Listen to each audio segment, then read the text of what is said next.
Corporate scandals have plagued the business world for decades, whether it's from Enron or WorldCom.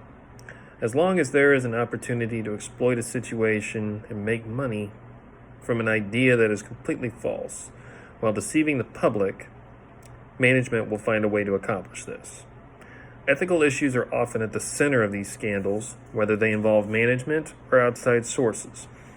And there has been a push in recent years to create more stringent ethical practices in business. In an article by Charles Fombrin and Christopher Foss, there is a push for ethical constraints in globalization, and the European sentiment is similar to that of the United States, in that there needs to be ethical practices put in place to stem the occurrence of ethical lapses and the decline of economic growth. For the purpose of this story, however, the focus will be on the ethical practices of Nikola Vehicles, an American manufacturer of electric vehicles.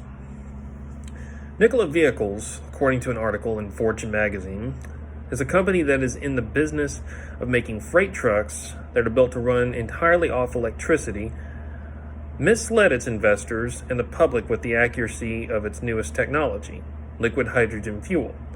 It's supposed to be the newest superfuel that is meant to replace carbon fuels.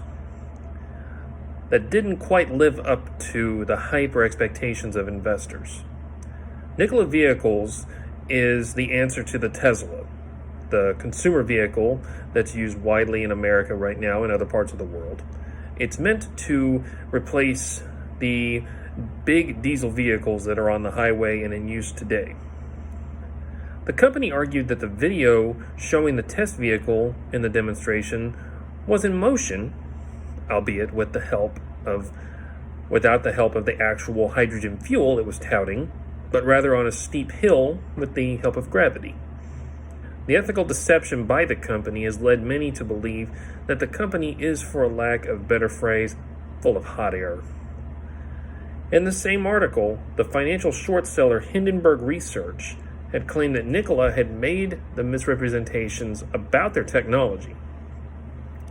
According to an article by Ben Foldy and William Boston for the Wall Street Journal, the company announced that the CEO was leaving the company amidst the allegations that the company misled investors, and the events were followed by an announced investigation by the United States Department of Justice and securities regulators. In the same article of the Wall Street Journal, the CEO Trevor Milton, who stepped down after the allegations were brought forth, and the stock prices followed suit, losing nearly a third of their value from what they originally were. In another article relating to the company, written by Maria Armental for Dow Jones News, the CEO of General Motors, who was in partnership with Nikola Motors, and owns an 11% stake in the company, has said that they are committed to the deal with Nikola and that they will provide the new vehicles with the fuel cell technology and the batteries to make the future Nikola vehicles function. In an article written by Jacob Walensky, since the resignation of Trevor Milton from Nikola, the Securities and Exchange Commission is investigating Nikola to see if the allegations from Hindenburg Enterprises were true regarding the misleading of investors. But the irony of this whole scenario is that the investigation comes after Nikola, the same company that Hindenburg Research valued or researched. The same company that triggered the SEC investigation also was asked to be investigated by Nikola.